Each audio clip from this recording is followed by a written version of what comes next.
Everyone, welcome back. And so we start our second panel of trade and technology issues. And this panel is going to be chaired by Dr. LIU Yawei, who's kind to fly from Atlanta to join us today. Dr. Liu is a China Senior Advisor on China at Carter Center, and he's also sitting in the board of Advisory Board in ICAS, has been very actively in engaging and facilitating a lot of dialogue events on China-US relations. Dr. Liu, first yours. Thanks, Hong, for that introduction. We have a very strong lineup today for our second panel, even though I think some of our thunders are stolen by the first panel, particularly the last question about October 7th. No. But we have a lot more. We'll have better answers. In store, we'll have better answers. So I'll start by making a few remarks. Number one is in the first panel, I think someone mentioned that there is an absence of special interest groups, largely business groups in the U.S. To sort of lobby for China. I want our speakers, to address that. The second is Minister Jing Quan said, the trade volume between the two countries last year, 750 billion. As far as he's concerned, I guess as far as the Chinese government is concerned, there is no way for the two countries to decouple. So that's the second issue. The third issue is what was mentioned by Dawei during his sort of wish list, for 2023. He said China is fine with a small yard and a high fence. However, if U.S. keeps moving the fences and enlarge the yard, then that will be considered as intolerable by the Chinese government and how the two countries are going to interact. And then Wang Jing said something about China's reaction to October 7th measure that, cooler heads prevail. Is that the case? Finally, I want to sort of mention, the conversation between Foreign Minister Wang Yi and Secretary of State Tony Blinken. Now, in the telephone call between the two, Taiwan is not mentioned, which is good. Every time when the two government officials getting together, if they don't talk about Taiwan, I think that's good. But what's better for this discussion is he mentioned two things. Number one is the export control recently announced by the U.S. I guess that's the October 7th measure. And the second thing he mentioned is U.S. growing restrictions on investment in China. He wants Secretary Blinken, to address that. And before the Party Congress, he was in New York. He talked to Secretary Blinken, he talked to Henry Kissinger. And so of the three certainties on U.S.-China relation, one certainty he mentioned is U.S. and China should continue to make money together by trading with each other. So I would like our panelists, three here. Of course, the most important one is actually under quarantine in China, as Daniel Simon from Duke University. We have Paul TRIOLO from Stonebridge. We have Yikong Huang from Carnegie Endowment, and finally William Wrench from CSIS. So let's just get started with the first one being Paul. Thanks, and great to be here. And I thought that first panel was really, really good. Raised a lot of really tough issues. I think though that I'm going to try to bring that industry perspective because we have a lot of clients that are, of course, caught in the middle of this relationship in various ways. I think one thing I would add to your great summary of some of the important things there is that the industry timelines are much different than the political timelines we heard about in the first panel, things like elections in 2024 and 2022, 2024. I think industry that is involved with China, the timelines are much longer. And so when we talk about, what does the U.S. China relationship look like, they're worried about 2025, 2030 and beyond, because in most cases, for example, U.S. companies have a longstanding engagement with China, and they have lots of investment in China. And they're trying to grapple with all these things like export controls, which you can talk about, and investment. I think we have to step back and take a quick look at the big picture here first. We didn't get to that in the first panel, but technology is really at the center of the relationship here. And I think, if you go back to Secretary Blinken's speech in May, he put technology at the center of the bilateral relationship. And then the national security strategy essentially did that that was released in October. And so I think What does that really mean here? I think if we step back and look at this, there's a couple of memes in the relationship that are particularly strong in DC, for example. So one is that the US can no longer tolerate China leveraging US technology for military modernization. And that's one of the primary drivers, arguably, behind the October 7th, or as we call it, the October surprise. Second, technology is also enabling so-called digital authoritarianism, and China is exporting it. So that's another big one. Third, this translates into sort of zero-sum game on technology. So that, and we can talk about what that means. And then I think the tone of the documents and the discussions coming out of the Biden administration is that the next decade is key for the U.S. to reestablish technology dominance in all these things that are sort of at the heart of the relationship, like semiconductors, artificial intelligence, quantum computing, and biotechnology. And then I think finally the Russia-Ukraine issue has really added another dimension to this. And here I think it's important to note the U.S. wants the ability to have maximum leverage to prevent China from having certain independent capabilities in the event of a sort of parallel conflict with Taiwan. And that's based on the experience of the Russia-Ukraine crisis here. So I think that's another important part of this. So what we've seen over the last 2 months are very critical comments from senior U.S. government officials.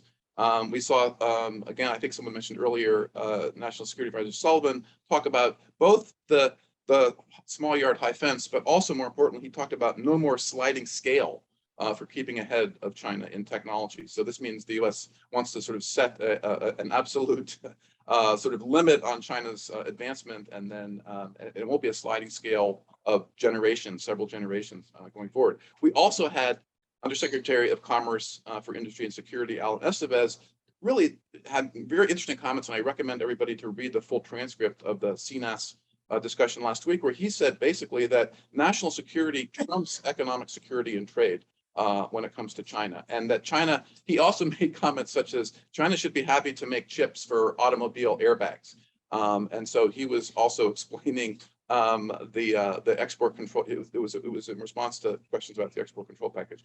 So it's hard to see this sort of new U.S. attitude as not being part of a new strategy for containing China in the technology domain. So instead of invest, align, and compete, I think what we really have is invest, align, and contain. Now, nobody wants to use the term containment because it has the Europeans don't like it, allies don't like it, others don't like it. But in the technology domain, arguably, that the October 7th package, for example, and other things have to be seen, I think, in that broader context.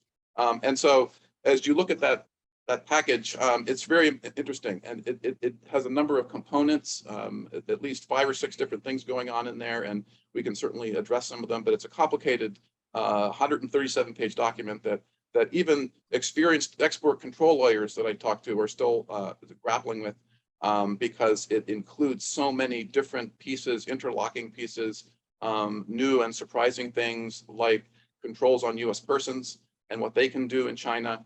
And so it's really a very interesting set of rules that I think are important. And there are some major, I'll just touch on the highlights of this, and we can talk more about this.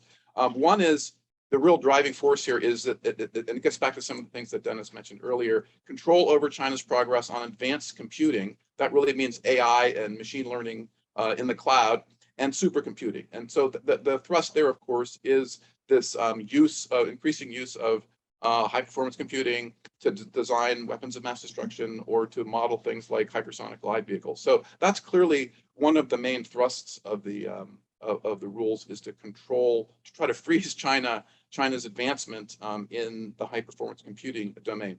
And then accompanying that is our controls, so-called end-use controls on domestic advanced semiconductor manufacturing equipment. Okay, and this is really an attempt to sort of freeze China's technology level at its existing level. So there are controls set for logic. That's things like CPUs and GPUs, and memory, interestingly. And I think memory is something that's been dragged into this sort of at the last minute. And that's one of the things that industry and my clients are grappling with. And also one of the areas that touches very much on the issue of getting allies aligned on these regulations, on US policy more broadly. And then they finally, they limit the ability of Chinese companies to develop independent semiconductor manufacturing equipment capabilities. So there are controls on the inputs, the things that make chips, that are where China's industry is arguably already pretty far behind the US. So I think just a quick note on the small yard, high fence analogy here. I think the problem is that the semiconductor industry itself is a global industry. So the yard is really huge. And so maybe a better analogy is what the US is trying to do is keep China on an island. And that island, though, remains connected to other parts of that global industry supply chain. And then the US is trying to play gatekeeper or tollkeeper on those causeways going to the island. And the problem with that, though, is that in implementing some of these controls, if you blow up or you restrict those inputs, you can have unintended consequences. And those are two-way streets. There's things going in and going out. And it's a very complicated supply chain. So in some sense, the semiconductor industry is almost inimical or sort of a perfect foil to this idea of a small yard, high fence, because it's so globally interconnected and the supply chains are so complex. So memory is a good example of that. So when the October 7th package dropped, US officials hadn't considered the fact that South Korean companies in China manufacture a huge chunk of the world's semiconductor memory. So, for example, SK Hynix and Samsung both produce about 40% of their DRAM and 3D NAND, respectively, in China.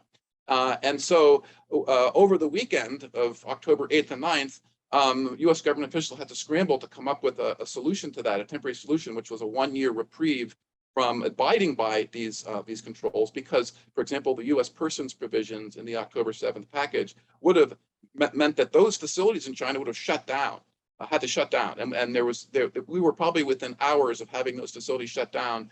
And the industry people I talked to said, if that had happened, the global chip shortage would look like child's play compared to the sort of havoc that would have been created just in the memory sector, because the memory sector is very complicated, driven very competitive, and driven by commercial interests. So again, that's an example of how these controls can have unintended consequences, and that small yard, high fence can quickly become, can kind of sprawl outside of the yard. So I think the other issue then is just finally a couple of major issues we need to discuss. One is, are the allies on board with this? And I think already, of course, we've seen quite a bit of pushback from Japan and the Netherlands and ASML. Part of that is associated with the choice of these end-use controls and setting the bar, for example, at 16 and 14 nanometers for logic. There was a lot of pushback on that because that's, in the industry, is almost considered mature logic. It's not a forward-leading kind of control, export control. And so there's been a lot of pushback on that, particularly from Japanese suppliers of tools to China and ASML. So even as we speak, there are ongoing negotiations over what those countries should do to bring themselves in line with the October 7th package. Now, the problem there is export controls don't translate neatly into other countries' legal and export control system in terms of authorities. So that's a big problem. And then I think, secondly, there's a lot of concern about what's coming next. We already saw last week, for example, Undersecretary Estevez talk about further controls on things like biotechnology, AI algorithms, and potentially other semiconductors and other technologies, quantum computing, that kind of thing. So there's a lot of concern then in the industry about where that's going. And then there's also this concern about outbound investment. There's an outbound investment executive order that is in train and will probably, at a minimum, require notification for investment in these sensitive technologies in China from things like venture capital and private equity companies. Probably not portfolio investment, but then also U.S. companies in China who want to invest or reinvest in facilities in China that they have. So that's going to be a big deal to see when that comes out, probably after the midterms and the Biden-Xi meeting in Bali in November. And then companies are also, and looking ahead into 2023, as we're supposed to do here, I think it's really important to look at a couple things. One is how these controls will be implemented, because there's still a lot of concern about how they will be implemented, how strictly they'll be implemented and enforced. And the industry is already, as I noted, pushing back on this. Also, how will the global technology industry adjust to some of these changes? Because I think companies that I deal with on a daily basis are, of course, all rethinking their, as they already were, their supply chains and their sort of posture in 2023. How can they respond to what are clearly signals from the U.S.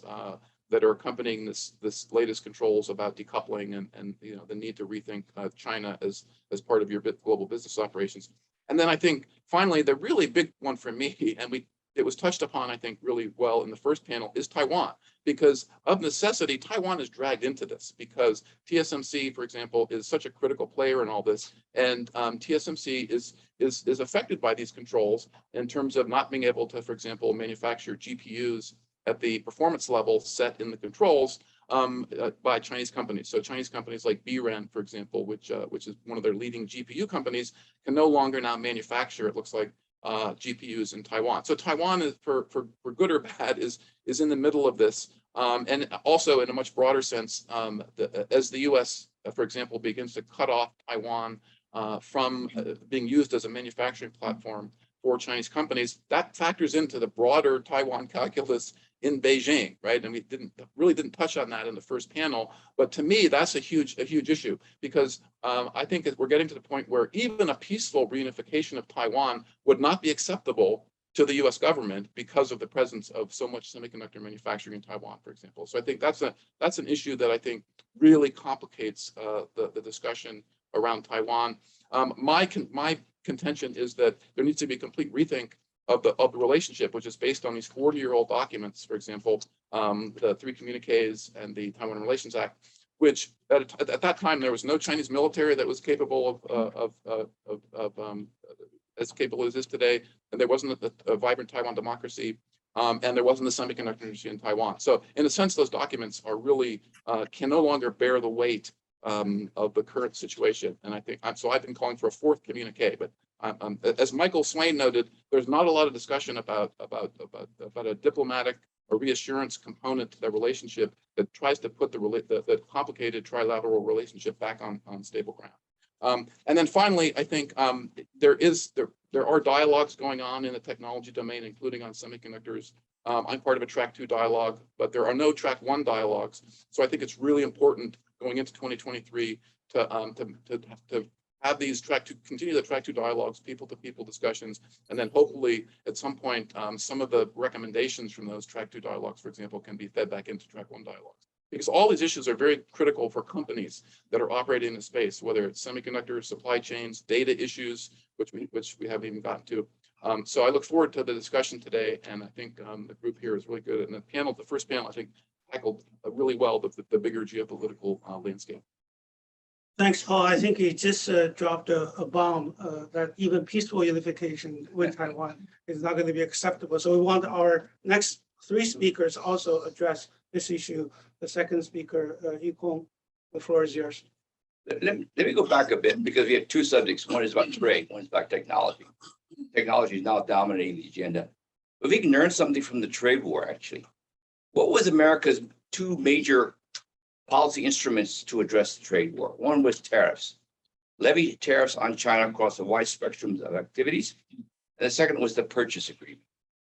Now, today we realize that despite these tariffs, despite the purchase agreement, America's deficits with China is larger than they were before. And we also recognize that the purchase agreement did not lead to any significant increase in China's purchase of American commodities in these outlined areas. And so people are basically saying, why do we have these tariffs? Well, don't we want to move on? And we haven't. But they haven't actually answered a fundamental question. How come the tariffs didn't affect the trade deficit? How come the purchase agreement didn't change the composition of exports? Okay. And so what I'd like to point out is that the fundamental assumptions that underpin the U.S. China trade war in terms of U.S. policies and China's response were actually flawed from the beginning. But we actually don't formally acknowledge that. I'm going to say that now because I think the same thing is going to be true for technology. There are certain assumptions the U.S. is making about the technology war that containing China or retarding progress, the assumption that China will therefore lose and America will gain, which are actually similarly flawed. But we haven't actually focused on that. The focus is largely upon containing China. So let's go back to the trade war. Why did America's deficits not decline, but they actually increased? And the answer is, from anyone who's an economist, which I have to be an economist, tariffs don't affect trade deficits. We think they do, okay? Trade deficit is determined by your savings and investment rate, essentially how much a country produces and consumes. So the problem is the budget. If your budget deficits increase, your trade deficit will increase. So America's trade deficit as a share of GDP was 5% of GDP 4 years ago. It is 15% today. So regardless of these tariffs, regardless of these restrictions, America's trade deficits will only get larger. And therefore, the assumption that you can levy tariffs to change that, it was false. But then there's a kind of interesting question. Certainly, when we put all these restrictions and tariffs on China, our deficits may get larger in the US. But wouldn't the deficit with China get relatively smaller compared with deficits elsewhere? And the answer is it didn't happen. So how come that didn't happen? And what people have not pointed out actually was that over the last 2 or 3 years, for a combination of reasons, America's trade dependence on China actually increased in terms of the composition and nature of the product lines, largely pandemic driven. And that overcompensated for the tariffs. So this issue of decoupling, we also have to ask, how come, despite all this, the trade links between America and China got stronger rather than weaker? And if we don't understand that, we're making a fundamental mistake. And then you get to the purchase agreements. China was supposed to buy this, this, and that. The state's supposed to guide that. But we forget the fact that imports and trade are not determined by governments. They're determined by households and firms. There are only a few commodities where the state in China actually says, you must buy this. The rest is basically up to the market in some ways, and of which the major category is Boeing aircraft. Boeing, you couldn't export Boeing aircraft to China because of what was happening with the certification of Boeing planes. So no wonder China actually ended up buying more soybeans from Brazil because it was actually cheaper and easier than buying more soybeans from America, et cetera, et cetera. America could not export liquefied natural gas to China because it didn't have the equipment of materials. So the purchase agreement didn't make any sense. So now we have a fundamental problem for the Biden administration. Should we enforce purchase agreements because China did not honor it? And the answer is, why should you enforce an agreement which didn't make any sense to begin with? Why should you go with tariffs, which actually didn't change the composition or the direction of trade to begin with? So that's the past. Let's look at the future. The future on technology is based on a couple of assumptions. One is that America has lost its supremacy in terms of innovation, technological capacity. The answer to that is that's not even true. America is the number 1, number 2 ranked in all the innovation indices for the last 10 years. It's remained at the very top. So America's not lost its dominance. What's happened is that China's distance from the top has narrowed. It's converging. So it's not an issue of America losing its dominance. It's that the gap is getting narrower. And therefore, the issue is, can you contain that? And can you slow it down? And I think the strategy on semiconductors is the major one. Now, let's look at the example. If you want to contain, and if you want to increase your production, what you will therefore gain in terms of your superiority, your innovative leadership, Apple is the best example. No one's going to question Apple dominates the product lines that it is in. But think about it. Apple doesn't produce anything. It's not a manufacturer. It has the intellectual capital it controls. Foxconn is a producer. Now, the interesting thing about Apple's businesses in China is that the supervision, the production, the ancillary kinds of activities, the management expertise has become increasingly sinicized. Apple doesn't have to send people to California to supervise the production of phones or laptops or iPads in China. These are all done by Chinese. Apple may move some of these to India. The interesting thing is it's going to have to move from Chinese expertise to India to supervise it because they no longer do it. Okay. And then you talk about Vietnam, of course. Vietnam is exporting much more to the US because of the tariffs. What people don't realize is the bulk of those exports are done by Chinese manufacturers in Vietnam now who left China. So there's ripple effects that we don't estimate. But the first thing I want to make is America's not lost its dominance. The gap is narrowed. Now you have all these policies restricting exports of semiconductors, high techs to China. Will this retard China's ability to move forward? And the answer is it will, of course. But what people don't actually realize is, will this hurt the United States? And the answer is it actually will hurt the United States more than it will hurt China, but you hardly see any articles about this. Now, why is that? Why is it that a U.S. policy restricting high-tech exports to China will ultimately end up hurting America more than it hurts China? The answer is that economics is very simple. The U.S. grows about 2% a year. China grows, let's say, by 5%, okay? Now, of that 2% a year in the U.S. over time, more than half of that is driven by technological productivity increases because we're an advanced economy. We don't grow by just building roads or assembling something. We grow from technology innovation. So America is very dependent upon innovation, technological progress. But these major firms, which can no longer export high-tech to China or related industries in the world, will find that their revenues have declined significantly. They no longer can invest and develop. Their ability to innovate is going to be contained. So simulations done by various institutions, which I will name, show that America's growth rate 5 years down the line with this kind of a policy would actually be cut in half from 2% to 1%. An America that grows at 1% cannot remain competitive globally. And what about China? China's growing at 5%. You contain China, you repress these activities, you will have a negative growth effect.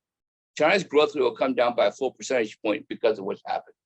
But that means it goes from 5 to 4 because China can still build roads. It has all sorts of things it can do to increase growth without having to become what I call more innovative. But it needs to catch up so it can still generate the resources to compete. So over a medium term, the point I want to make is this policy actually will hurt America, then it'll hurt more than it'll hurt China. Let me just stop there. Thanks, Shicun. That was a brilliant presentation on the ups and downs in terms of this long-term tech war and your explanation on the tariff and deficit. I think also worth further discussion. Bill, the floor is yours. Well, thank you. It's a pleasure to be with all of you. I'm going to approach this slightly more politically than the others have. I say first, I think on the trade deficit point that Yukon made, the only person who really obsessed over deficits was Donald Trump. The current administration doesn't pay a lot of attention to that. And I think you're right about the way it's all played out, but it's not really a consideration, I think, in administration thinking right now. I think what is a consideration is a metaphor that's almost as tired as the higher fences, small yard metaphor, which is the marathon metaphor, which is one of my favorite ones. Which is if you're in a metaphor, if you're in a marathon, there's only two ways to win. You run faster or you trip the other guy. And in a real race, you can't trip the other guy. That's against the rules. But in international trade, tripping the other guy is okay. And what we're seeing is an administration pursuing both strategies. Running faster means CHIPS Act. It means the investment in innovation that is also in that bill. Involving funds for the National Science Foundation and NIST. It's an effort to revitalize our competitive edge. I think it's been criticized from some quarters as industrial policy, which it is.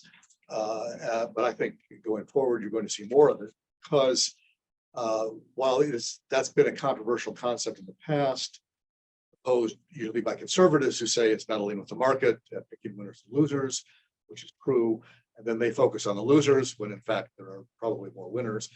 The reality right now is it's being debated in the prism of competing with China. And what the Democrats have learned is that Republicans will buy it if you tell them it's about China. And if you tell them it's about national security, that's a transformative debate. So it succeeded in the CHIPS Act, and I think we will see more of it going forward, just as our export control universe is probably going to broaden. I think our industrial policy universe may very well broaden too. Funds depending, funds permitting, and the election permitting. The more complicated issue, I think, is the tripping the other guy. And here's the export control issue that Paul has described in great detail, so I won't repeat all of that. I think I would just say that there is a political element to this too to keep in mind, and that is, and this relates to the tariffs as well, the president does not have a lot of room to maneuver in this area. He's already got at least 4 or 5 Republican senators running against him. they have to push Trump off the stage first, which is a different question. But they all have the same platform, which is the Democrats in general, and Biden in particular, are soft on China. They're not acting aggressively enough. They're undermining our security. They're costing us jobs. They're hollowing out our defense, our industrial base. I think the president realizes that there's very little that he can do that's going to make those criticisms go away. Because no matter what he does, it won't be good enough for the Republicans.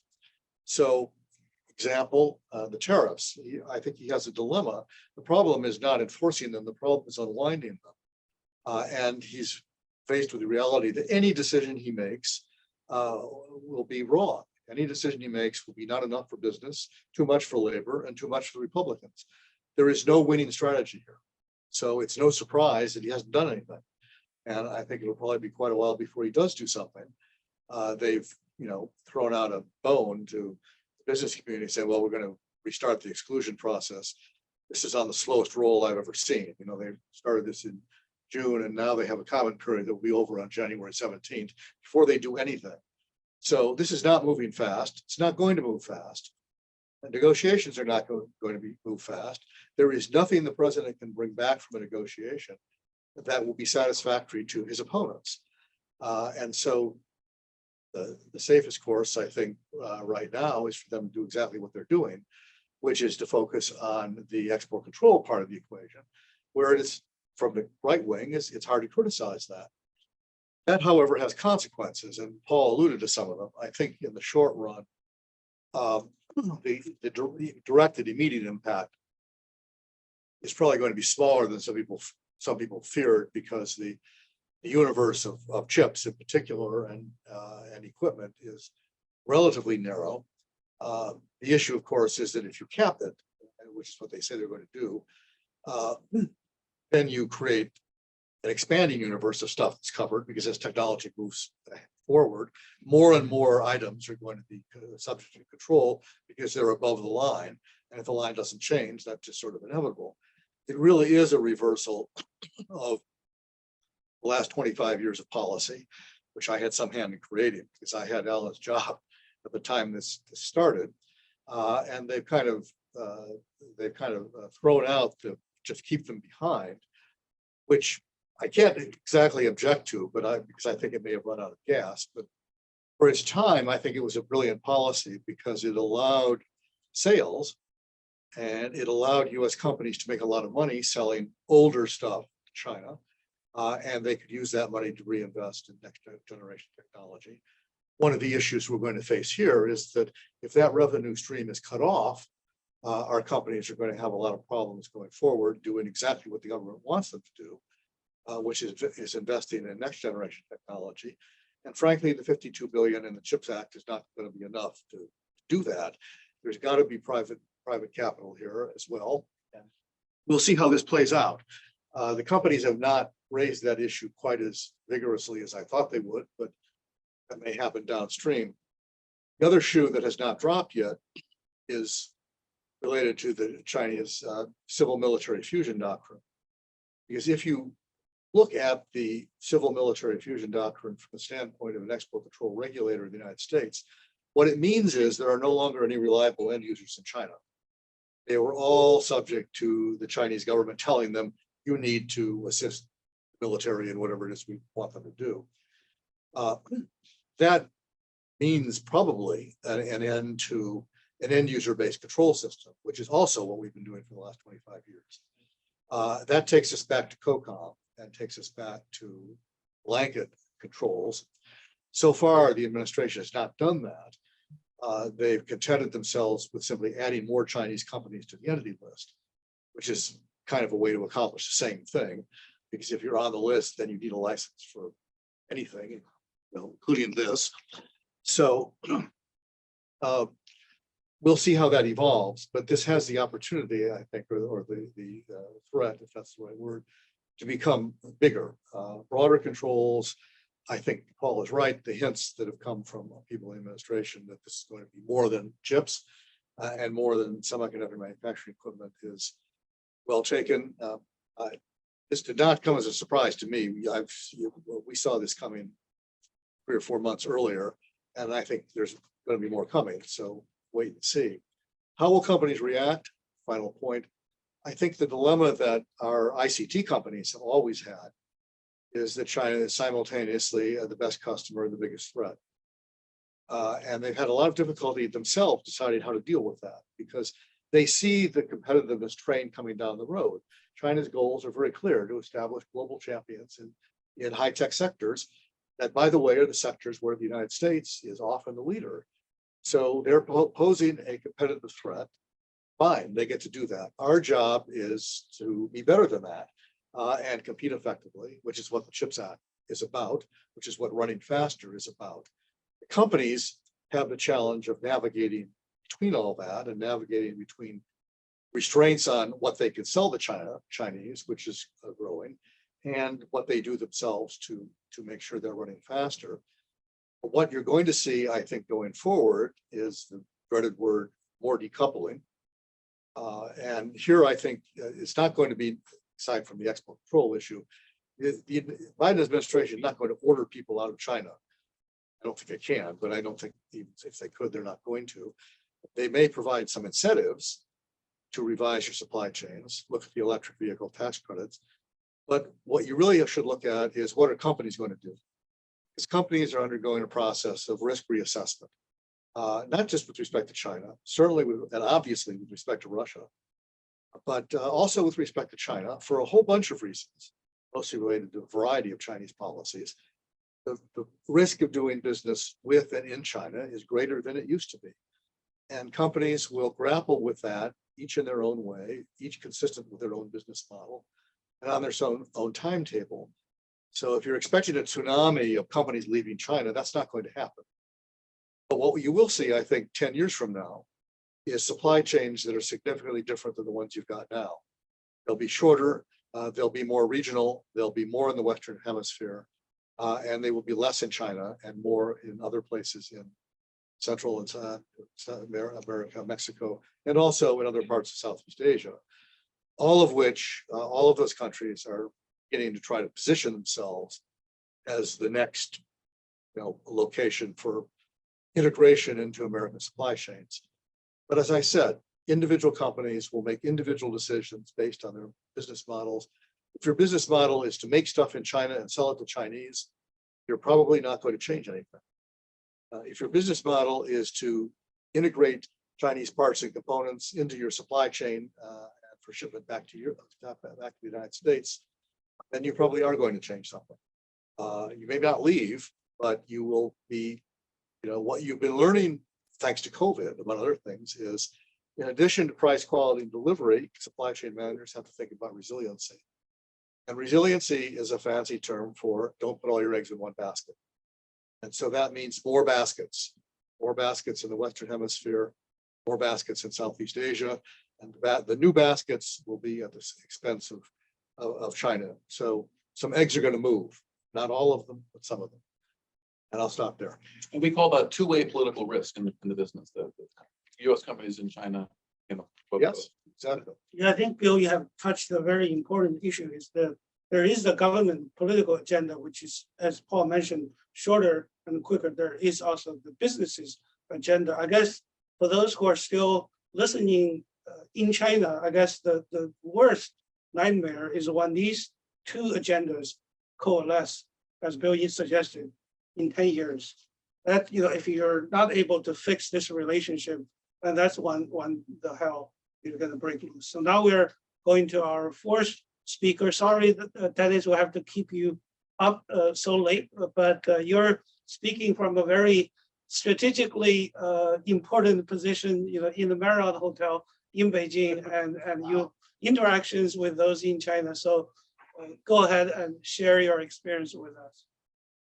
Well, thanks, Yawei. It is interesting because I came on this visit to talk about U.S. China S&T relations, and I've already given 2 talks. Tomorrow I'll give a third, and next week I'll talk some more. So this is a hot issue in China as much as it is in the United States. Let me just make one observation. We've heard from 7 speakers so far, and I'm the 8th one. And the one thing that I would say about everyone's perspective is is that no one seems to like the policies of the Biden administration. There's all some contention that there's something wrong with the policies. Either they're too extreme or they're not thought out well enough or whatever. But we seem to have a group of 8 people here who are not very much in consensus with the administration, at least, and find not just nitpicks, but some real strategic issues. I think this is something that we want to think about, of why this hasn't surfaced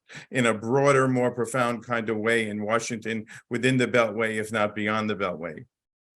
So I'd like to start off my comments with just a remark about the state of the bilateral relationship, as some others have done. I've been involved with U.S. China S&T relations for over 40 years. And I remember distinctly when in 1979, diplomatic relations were established, the U.S. government and the State Department came out with a number of goals. But one of the most important things was that the United States said we support the modernization of Chinese economy. In fact, it was an explicit part of U.S. policy that a modernizing China was something that was not only good for China, but also was good for the world. And clearly a stable, modernizing China was viewed in a very, very positive way. And the US government in its policies and later the business community and academia all came along and engaged in a broad array of activities designed to help repair China's economy from the aftermath of the Cultural Revolution, and also to improve the lives of the Chinese people and raise the standard of living. And I think that China's engagement, not only with the United States, with the world, was very positive. As I tell people, China has been one of the major beneficiaries of globalization and has benefited very much from it. But 4 decades later, and basically within the last half dozen years, starting at the end of the Obama administration, that whole perspective has changed dramatically.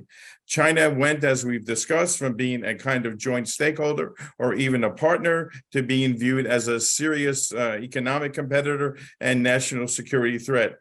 And I think, as a lot of people said, when the Biden administration came into office, everyone had hoped that the situation would improve, that there would be more moderation and a better set of policies. And while the Biden administration would still hold the Chinese accountable for problem areas like IP protection or cyber hacking, etc., their real goal was to rebuild the ability of the 2 countries to work together in a constructive fashion. And to the great surprise of many, and we've heard a lot of people say this today, this simply has not happened. In fact, as everyone has commented, things have gotten worse. Communication between the 2 governments has been very, very uneven, and the bilateral relationship, as we all agree, has sunk to a new low.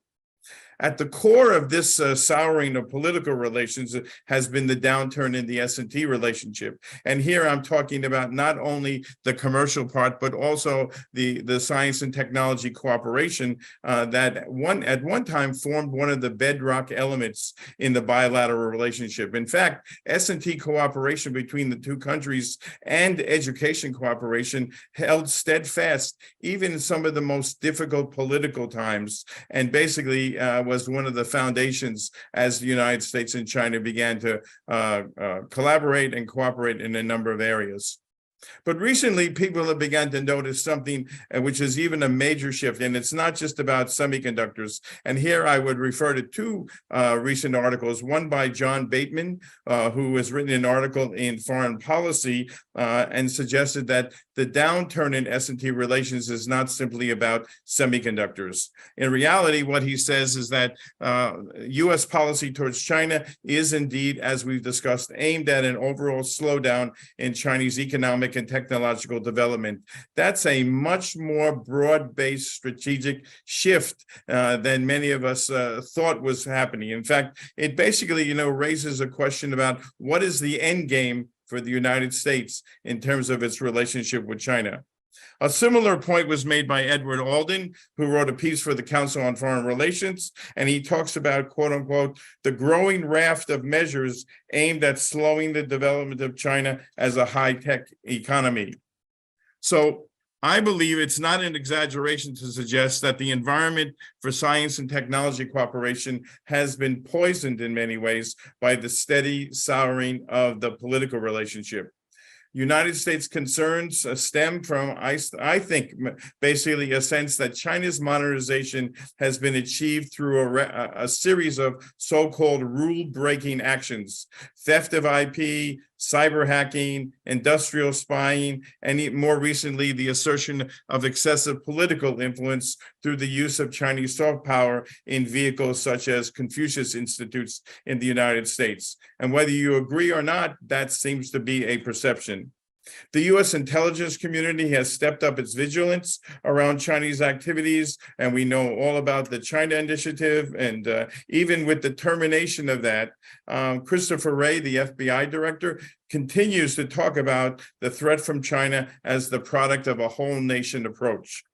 So new and tougher regulations are now being introduced, and the Chips and Science Act, of course, is the latest one, aimed at restricting Chinese access to U.S. know-how, while at the same time promoting new U.S. investments into new U.S. technology initiatives.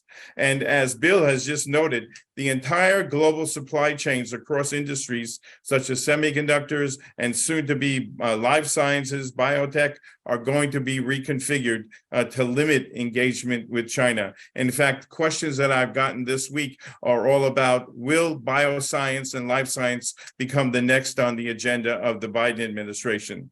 So this discussion of decoupling, delinking, disengagement continues to be a common cry, I think, particularly across the U.S. Congress.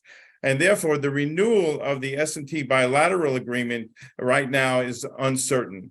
The renewal in 2018 that occurred under the cover of darkness without any fanfare whatsoever. In fact, few thought the Trump administration would renew the agreement, but nonetheless, it was renewed. The agreement is up to be renewed again in 2023, and even under the cover of darkness, it's unclear of whether that agreement is going to go forward. And I think that in and around the Beltway, the problem is that there is an unwillingness to take any kind of advocacy position to support reconsideration of the current trends and actions. And I just participated in a meeting like this with the Asia Society West Coast Center. And I can tell you the perspective from the West Coast in the United States is very different than what exists on the East Coast and the Eastern establishment. And I think this is something that we need to think about in the United States when we talk about constituencies and interest groups and stakeholders, who they are and what they represent.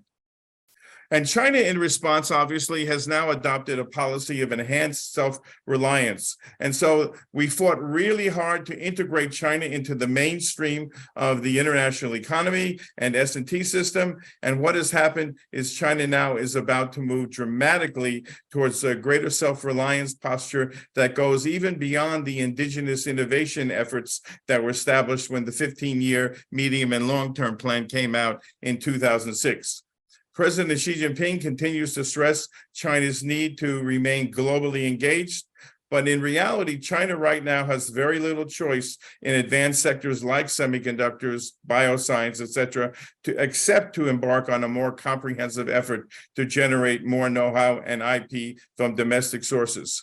And this is going to hurt because in a world in which innovation now has become globalized and cross-border collaboration is the name of the game, it promises to become harder and harder for China to sustain its science and technology advance.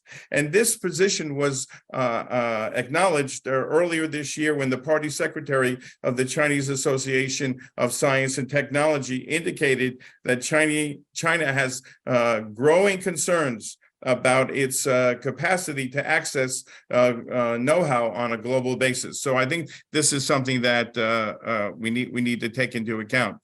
The reality, I would argue, is that the base conditions that surrounded the signing of the bilateral accords in 1979 have changed fundamentally. And for most of the 1980s and 1990s, the relationship was very hierarchical, very asymmetrical, and not even close to parity in science and technology. This is no longer the case. And if you look at China's 11th, 12th, and 13th five-year plans for science and technology, one can see a dramatic shift away from a passive, reactive China to a much more assertive China. Gone is the hierarchy, gone is the asymmetry, and gone is the lack of parity. And America, I think, and this is a problem for us, is that we were fixated on China largely as a developing country and as an innovation laggard. And there were articles written in the Harvard Business Review about why China can't innovate. And then all of a sudden, the perception shifted 180 degrees, and now China is all of a sudden perceived as an innovation juggernaut. And under the conditions that we find ourselves in today, basically, the reality is that, as Paul has indicated, the science and technology agreements that were signed back in 1979 have become obsolete. And they no longer fully are functional in terms of documents that are needed to guide science and technology cooperation going forward. Now, this is also spilled over into the education sphere in terms of research collaboration between universities, scholarly exchanges, research cooperation, which were also once foundational elements in the bilateral relationship, are now also under a cloud. And Chinese faculty, especially in STEM fields, are apprehensive about engaging with their Chinese counterparts in the PRC. And the China Initiative, of course, did not help this. And it's created tremendous trepidation about all connections between American universities and their counterparts in China. And American universities that receive money from DOD or DOE or NIH, they all feel nervous that if they get too close to China, they put in jeopardy that funding that they receive from these agencies. And in many cases, that's a lot of money. All of this suggests to me that what we need a new overarching agreement that reflects a set of new base conditions that surround science and technology cooperation. Let's call it Sino-US S&T Cooperation 2.0. The new agreement has to be the product of not just government negotiation, but also a broad array of all the stakeholders that have now become an integral part of the science and technology relationship between the two countries. And while the government-to-government agreement is very important, we also must realize that S&T cooperation with universities, with corporations, with think tanks has far outpaced the activities that are covered by the bilateral S&T agreement. So we really need something to reflect where we are today and not something that was developed 40 years ago when we think about a different China. I want to make one more comment about talent before I conclude. I'm afraid to say that we also may be finding ourselves at the beginning of what I would call a talent war with China. We know that many Chinese American scholars right now, postdocs, et cetera, are beginning to seriously consider returning back to China because of the harsh conditions that they face in the US. And many, has been documented, have encountered suspicion, racism, and added monitoring about their activities, formal and informal restrictions, leading them to think about whether the United States is still the right place for them. And I'll give you today in the press, there was a great example. A woman, Yan Ning, who's a biologist at Princeton, has announced that she will be leaving Princeton to join a new medical academy in Shenzhen. She's a Princeton PhD. She's a member of the U.S. National Academy of Sciences, and she's going back to start this new institute in China.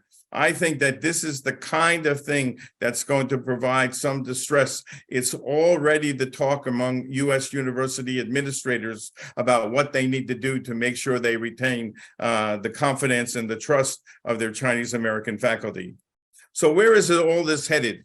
Again, as you look forward, I too believe if you don't mention Taiwan in this discussion, basically you don't understand really what's at stake. And the Pelosi visit and the follow-up visits by other people from Congress really have added a great deal of damage to the chance that even S&T cooperation can be restored. And we saw, for example, China's reaction in terms of our cooperation on climate change, something which is very important to China, increasingly important. And so China has now really, has some skin in the game when it makes that kind of decision. Add to that the shift away, or at least the perceived shift away from strategic ambiguity, and we have a real game changer in multiple respects.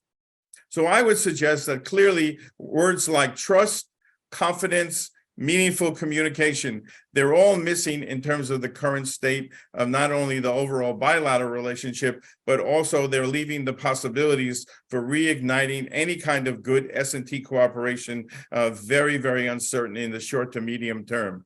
And this is going to be very problematic because this is precisely the time when China's S&T resources have reached a level where the idea or concept of mutual benefit can actually have some meaning, and that there's a lot to gain from working with our Chinese counterparts in multiple areas.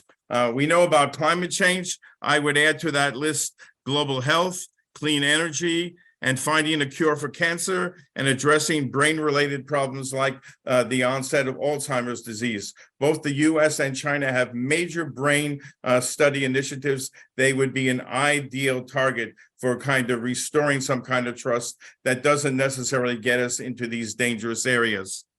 I would argue that any kind of new 2.0 agreement like the one I'm suggesting has to reflect greater symmetry, lesser hierarchy, and more parity between the two countries. It means more U.S. acceptance of Chinese participation in international science and technology governance, and greater Chinese compliance with the rules as they now exist. And we've heard about, and I've mentioned Chinese rule breaking. China has to become a more responsible, I'll use an old term, responsible stakeholder. We also need to establish a new consortium kind of arrangement to govern university to university research relations that will map out a kind of new rules of the road for proceeding ahead. And so again, we can deal with issues like IP protection, et cetera. I think in the final analysis, China needs to continue to forge ahead with its reform and opening up to continue to attract U.S. business, U.S. academia, and the United States must agree to some kind of softening of these policies if and when the relationship does move in a more positive direction. Could this happen in the next week or the next month? Not very likely. As U.S. China watchers are assessing the content of the 20th Party Congress and the new leadership team that has been put in place, there are some changes that might hold some cause for optimism. As Chung Lee from Brookings Institute has suggested, the good news seems to be that there are a large number of persons with strong science and technology backgrounds in senior positions of authority in the new leadership, especially people who have come from the space and aerospace sectors. We can only hope that these people, working with their U.S. counterparts, that they can find common ground and begin to understand how to work together. We must remember that U.S.-China S&T cooperation is not only important for the two countries, but also for the world, because there's no S&T related global problem whose meaningful solution will not require close U.S.-China collaboration. And I'll stop there. Thank you. Thanks. That's a lot of recommendations that both government probably will ignore in the coming month. Thanks very much. We're going to open this up. I think we do have a live audience over here. So if any of you have any questions for any of the speakers here, as for Dennis, you can go ahead and ask, and I'll monitor the Q&A over here. And if you have questions for each other, just get started.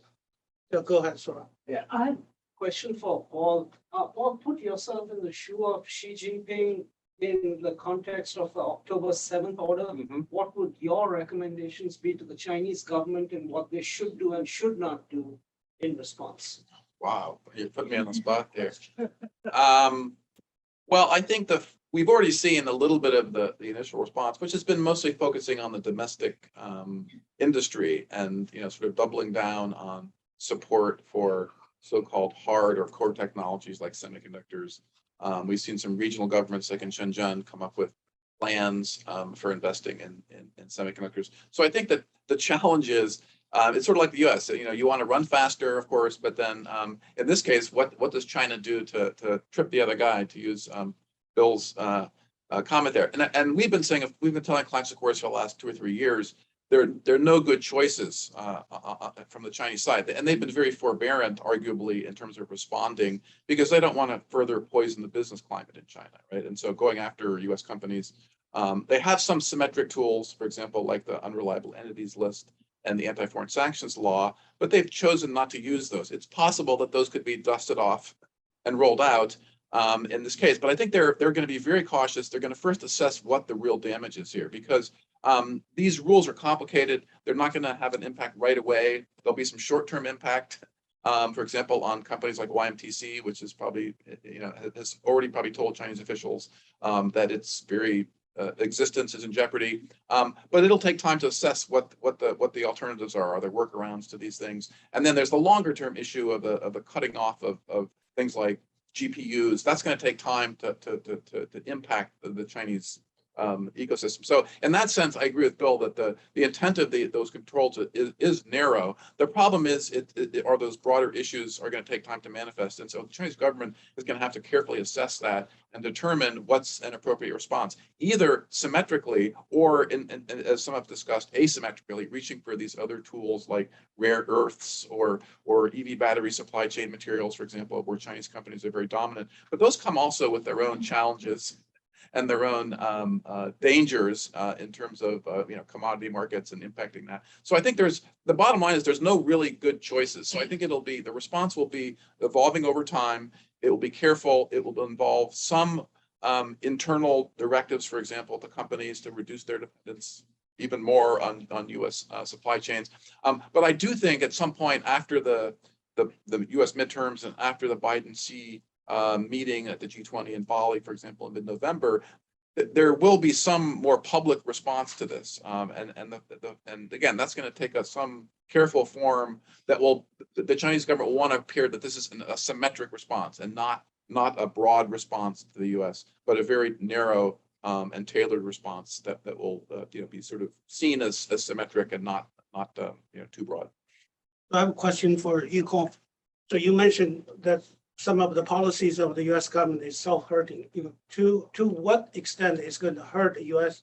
companies, their investment capability to innovate, down the road, that they will coalesce and try to persuade the federal government to liberalize or relax or just come into a framework so that there will be normal competition between the two parts.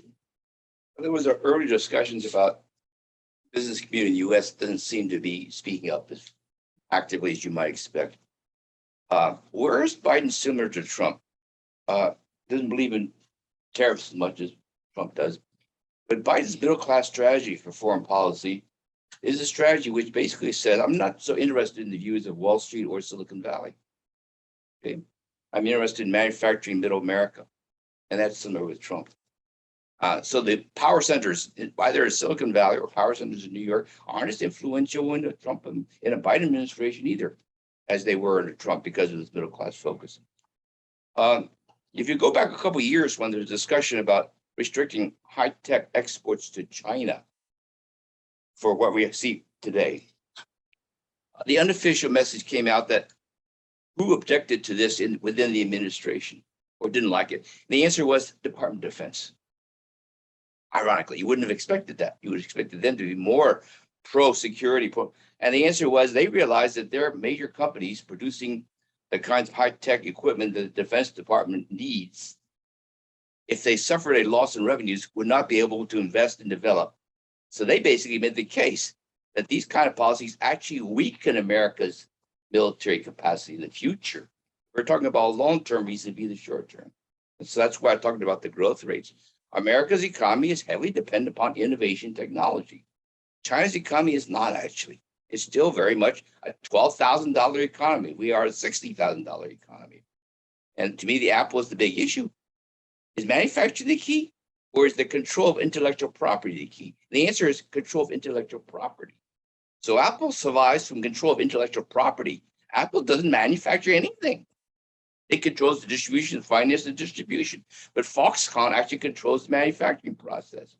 So this push for semiconductors is the same issue. Do you want to control the intellectual property of semiconductors? And the answer is you do. And America does. So America has influence. But should America actually manufacture it? My view actually is American companies, even Intel, will financially be worse off in the future.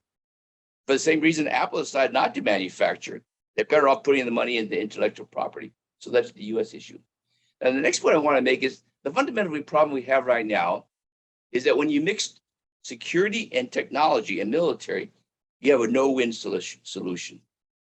And when you try to talk about both sides trusting each other, that's not going to happen. So that's why we're all basically saying we got a problem here. So the issue is, how do you deal with a commercial or economically important issue, which is retarding both sides, where neither side trusts each other? And the answer is, it's not going to happen because the military or the political leaders on either side are not going to be able to talk to each other. So we do have examples of how you deal with this, actually. One is the nuclear proliferation agreement. You don't trust the other side in nuclear proliferation. Verify. You have to verify. But both sides realize that if they don't do this, both sides are worse off. They spend a lot of money for something which is waste, but they don't trust each other. Same thing is going to happen with technology, in my view, particularly for military purposes. You're going to have a system which basically says, most of our semiconductors, the same ones that goes into a rocket, the same ones that goes into your vacuum cleaner. We're not going to try to curb the production of vacuum cleaners because we're worried about something that goes into a rocket, which is a very small percentage. We have to be able to figure out a way of making this available and controlling the issue about security. The other aspect is partnerships in areas where we feel like we have a problem. 5G is the biggest example. What should Huawei do, actually? It cannot gain the confidence of the American and Western public. I don't think there's any way they could persuade Western governments to trust Huawei's equipment. Huawei should partner with Nokia. It should say to Nokia, let us go into a European country. We'll provide the 5G equipment, but the key sensitive components, which have data or security concerns, you take responsibility for. China, have the capacity to scale up and do various things much cheaper than you could possibly do. But no one's going to trust me. So let's try to see whether we can provide 5G services at an economical cost and allay security concerns. Because otherwise, governments won't be able to. Leaders cannot do this. So we don't have enough of that. Whether science and technology is the same issue, whether it's climate change or medicine or vaccines, you have a potential way of saying, let's find a way of getting around this suspicion and strike a partnership in addressing something to show that it can be done. So we have to either have international agreements or partnerships which basically address this, because politically, neither the democratic process in the US or the authoritarian process in China can actually deal with each other on these issues. And that's why we continue running into this problem. Neither side can trust each other. We can't get anywhere. Do you think this approach is going to work? You know, you mentioned about civil military dual use technology that US will continue to export them, but want to verify that this is not going to end up, building China's supersonic missiles. Is that feasible or not feasible? Well, they're moving down a road that I think will make that impossible for them to do that. But I want to first I want to go back and the issue of companies came up, and I just wanted to add first that it sort of begins with public opinion, and there's been an extraordinary change in U.S. public opinion about China. In 2011, 53% of the American people had a favorable view of China. Earlier this year, 82% of the American people had an unfavorable view of China. That's an extraordinary change in public opinion in a relatively short time. Most of it occurring over the last 5 or 6 years. Politicians have followed suit in both parties. You can see that all the time. And in a way, businesses follow suit. They probably still believe in constructive engagement, to use a term that came up before. But they've all stopped talking about it. And because they've stopped talking about it, the entire debate, the public debate, has shifted to the right. And the voices of moderation, if you will, have really stopped. And the debate is entirely over how tough can we be. That creates a climate in which I think it's going to be very difficult to do what you're suggesting. the way our export control policy is evolving, it's evolving in a direction where in a direction of blanket controls and without the refinement that you just suggested. And the consequence will be exactly what Yukon said, which is what the Department of Defense is worried about, which is if you're going to start doing things to cut off company revenue streams, basically you're kneecapping your own guys. And it will make them harder. It'll make it harder for us to run faster. Actually, that's kind of no pun intended, but it would have that effect. And that's what I think we're worried about. Paul is right. In the short term, this will be limited. But if you're going to cap the technology level more or less permanently, or at least as long as this administration is in office, then exactly what you're concerned about is going to come true. And because of the civil military fusion issue, we're not going to be able to deal with it in a very constructive way. So I think this is not heading in a happy direction for anybody, I don't think. That is, yeah, Can I just make a comment on this?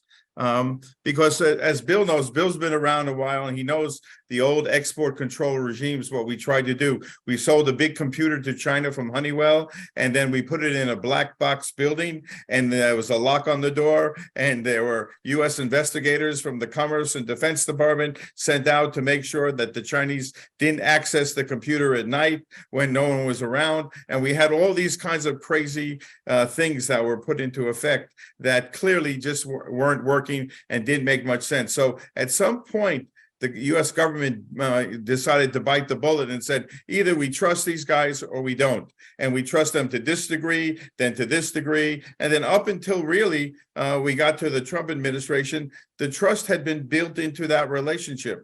And so then we got to a point where all of a sudden we made this magical list of the 10 areas that committed by the Chinese. And all of a sudden it turned everything south in the relationship. But we had understood the risk. So, for example, in end user verification, that had been done for a long while. The intelligence community used to review who the end user was. Did they have any connection? I remember visiting Sichuan University and telling them, guys, I don't know if you know this, but you're on an export control blacklist. They said, what? I said, yes, I found out, our cooperation when I was at ASU, we can't go forward because your bio lab gave some microscopes, bought some microscopes that were connected to the PLA, and therefore you can no longer get this kind of equipment anymore from the United States. So we have all these kinds of things that either we've tried before, and either we accept it or we don't. So that's just one point. The other thing I want to do is I sent Paul today a copy of a report that just came out of Fudan University. And it's a report on the semiconductor situation that China is facing. And I think I'd like to quickly highlight the 4 major conclusions very quickly, because I think it gives us a perspective of what at least some contingent inside of China is thinking. This is done by 2 professors who have some experience in the ICT sector. I think Paul knows one from his work on the Track 2 dialogue and cyber, etc. So the four points they make are: 1, the U.S. is making a strategic mistake in channeling most of its energy into outdoing China in the semiconductor sector. Semiconductors constitute only a small part of the U.S. China rivalry. Point 1. Point 2. U.S. chip manufacturing capacity lags far behind that of most of East Asia. The CHIPS Act is unlikely to provide enough funding and incentives to change that situation. 3, U.S. allies will not be willing to sacrifice their own interests for the sake of America's interests. And 4, China has the financial firepower and the unrivaled capacity for government industry coordination and absolute determination, that's their word, to accelerate the development of its own chip industry, come what may. So, I mean, the Chinese haven't surrendered. You know what I mean? They haven't surrendered. And there is a possibility out there, and I'll just hang that out there, that we could be deceiving ourselves in what could happen in China, and we could be awaiting a major technological surprise that's coming. Because before we used to think the Chinese can't innovate. We proved that that's not right.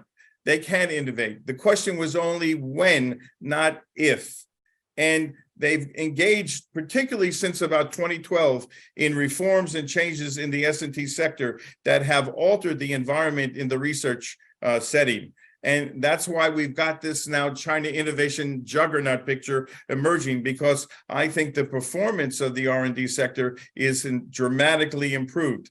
Now, whether Xi Jinping has short-circuited by attacking some of the tech sector, or whether he's now shifted his thinking about how China is going to gain, he doesn't like e-commerce companies. He likes hardware companies. He likes to kick the tires and make sure that there's something there.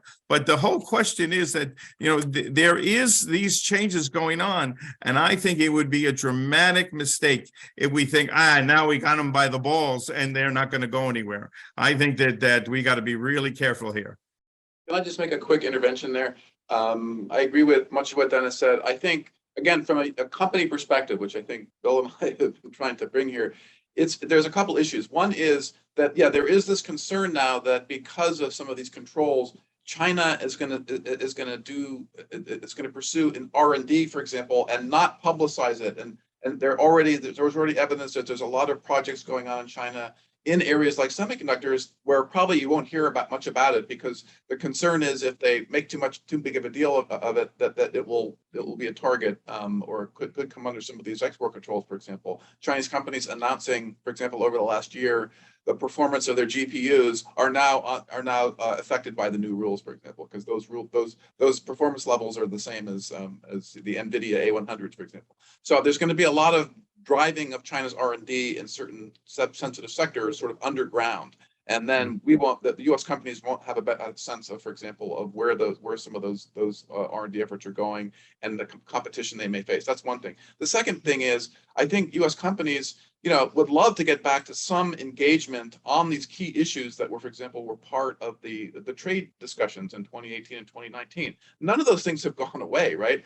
And these things like subsidies and forced technology transfer, et cetera, and market access, these are still huge issues for U.S. companies. But it's really hard now to see any path back to those heady days, for example, of May 2019, when we were on the verge of a trade agreement that did include market access, for example, for cloud services. And so that's one of the issues that we haven't even used the word CPTPP, or haven't heard that word ushered. But in 2023, China will be pursuing accession to the CPTPP, as will Taiwan, right? And so that, and for the countries in Asia, for example, and companies in Asia, they would love to see both the U.S. and China and Taiwan in CPTPP, because that sets a very high bar around a lot of issues that are of concern to companies, and originally was viewed, of course, by the U.S. as a sort of centerpiece of a pivot to Asia, and with the idea of setting a high bar, and that China would be in a position at some point to meet. And so that's, those kinds of, the fact that we're so far from being able to conceive of either the U.S. or China in CPTPP, and trying to move towards policies and internal and structural issues, towards some better arrangement that benefits, again, companies on both sides and in the region, in terms of competition, is really, I think, something we need to think about. But 2023 will be a year when those issues come to the fore again. There'll be a re-debate about, the U.S. posture on CPTPP. Right now, it's impossible to politically to think of movement there. But China will push forward with its accession. Singapore has already said that, and other countries in Asia have said that they generally support China's accession, for example. And so I think that's going to be something to watch in 2023. But again, that's going to require some change in the U.S.-China relationship, to a point where there would be any kind of serious discussion related to trade and to sort of the digital economy, for example, again, which U.S. companies all very much care about, having clearer rules there, and seeing more U.S. government engagement on the constructive side of that equation. I think China probably will have to reverse all its coercive actions against Australia before it can join. Actually, I was going to ask all three of you to respond to Dennis to end our session. I think with the thought that space industry is as decoupled as possible between the US and China. So China's space industry continued to make substantial progress. So with that in mind, with, you mentioned the retarding China's chip industry high tech. So what will be the end game with US imposing all these sanctions? How does US answer to China's criticism? You're proposing market economy, but what you're doing is also what application of the China playbook is, statist approach, to R&D, and this is not rule-based international order. This is, you're trying to trip the other side. So Bill first, and you go, and if you have additional thought to add, then we'll wrap it up. Well, I think we've been long about this for a long time. I remember in 2000, when I was leaving the government, I attended a conference on this subject. The topic was, what would the Chinese economy look like in 20 years, which means 2 years ago. And the group very quickly devolved into two factions. One that said they would be the world's most efficient producer of other people's stuff. And the minority that argued, no, they'll turn into the innovation corner and they'll be the world's most efficient producer of their own stuff. That was not the prevailing view. The first view was the view that prevailed, but I think that it's turned out to be wrong. I think they pretty consistently met or exceeded a lot of their technological goals, and have done so faster than we expected. They've wasted an enormous amount of money in the process, but that's their system, and they've had the money to waste. I think at CSIS we have Scott Kennedy follows this very closely, and just got back from China, and I think he would be less optimistic than he would not disagree. He would not agree with everything I just said, and would say that they are more significantly behind us than one might think, and may very well remain that way. And I'm inclined to think that we've underestimated them before, and I hope we don't continue to underestimate. The comment I make is, if you look at China today compared to 10, 15 years ago, and you look at the innovation technology progress, it's not uniform. There's some areas where China has been very successful and some that have not. So a critical question is, what differentiates areas where they've been successful from ones they have not? Now, in certain areas, what you see is there's inherent advantages that Western countries and companies have that China cannot duplicate. Vaccines is one of them. Why is it China cannot make an effective COVID vaccine? Because the medical research and engagement and exchange of information intrinsic in the Western system is not in China, so they can't compete. So how come China can make a good electric vehicles, but they can't make a good combustion car? How come China can make high-speed rail, but can't do something else? Okay, Like a plane. Okay.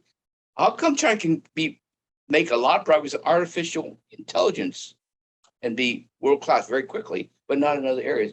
And the answer is that there are certain areas where the advantages are not worldwide and long, and China can catch up through sheer application of efforts, but there is they cannot duplicate. And then you have to ask the question, now you have the semiconductors. Does that change the ability of China to succeed in areas where they've recently been very successful? The answer is, in some areas, yes. In other areas, not. So it's not a uniform answer to this question. The other point I'd like to make is China going to open up and try to engage? And the answer, in my view, of course, is it's very hard to do that with the United States, given what we have. China is going to concentrate on other countries where it feels like it has greater potential, even though those countries also have a lot of problems. So you're going to see a much more whole-scale engagement with Europe, for example, because Europe has differentiated itself slightly, even though Europe has also moved a lot to the United States. And even within the region, whether it's in Australia or Vietnam or South Korea, you're going to see a fundamental change in China's policies. But they've probably, in my view, given up on the U.S. because the political situation in the U.S., whether it's Democratic or Republican, suggests that there's not any possibility to make much headway. So Paul, if China gives up on the US, what's next for the US?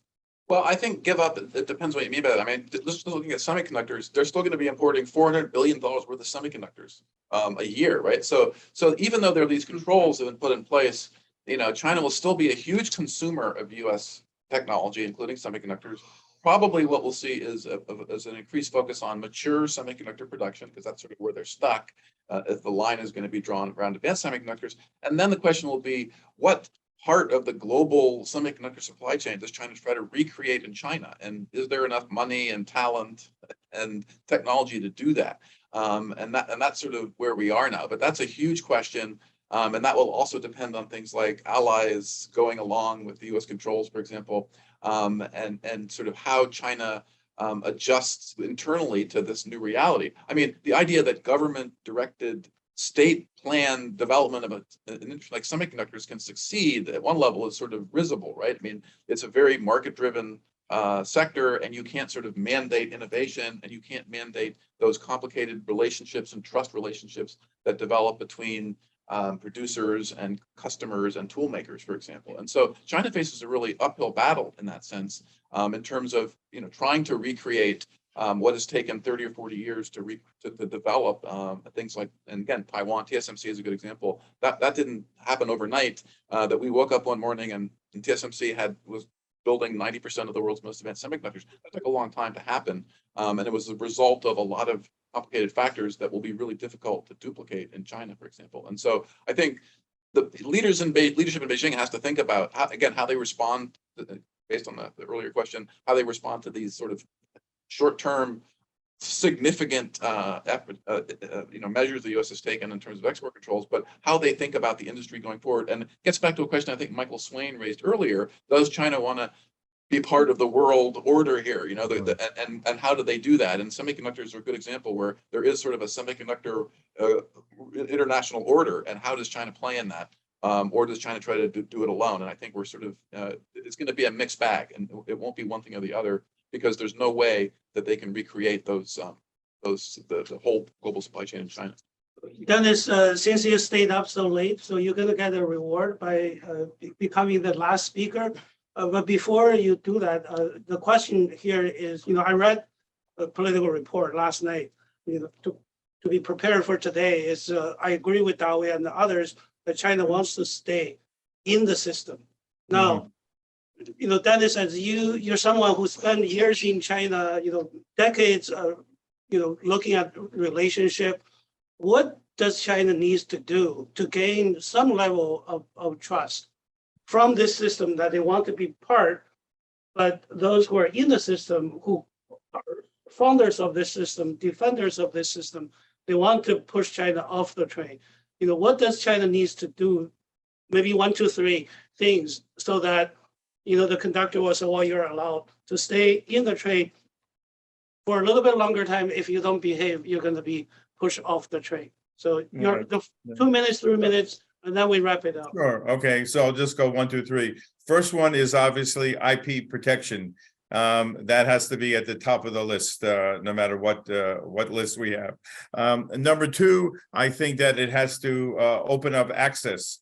I think the reciprocal access is very important. There's a general sense that the playing field is not level, and they get to come here and we don't get to go there. And I think that that's a second part of this. And second and third of all, I think that we need to define, as we've just discussed, some project or projects where we can establish the conditions for building that trust. So something in which, if it went south, the ramifications wouldn't be so great. But if we're successful, we could have an impact not only for the both countries, but also would reverberate even more broadly. I think we need to identify some confidence building, trust building actions where we can show quick wins, in other words.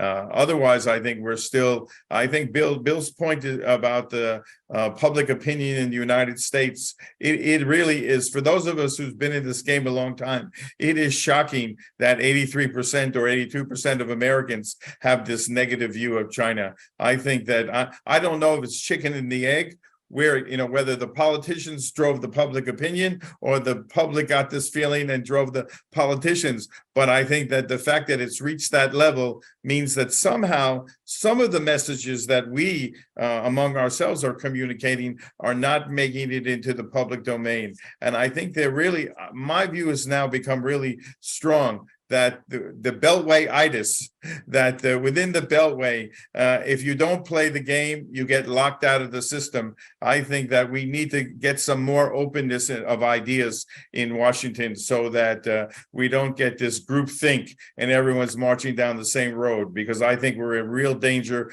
I call it driving off the cliff. and not knowing that we've reached the end of the road. I think we're about to drive off a cliff, and that we're not going to be happy with the result that we get. I think our audience will appreciate all of you for alerting us that we're getting very close to that cliff. On that note, the floor is yours.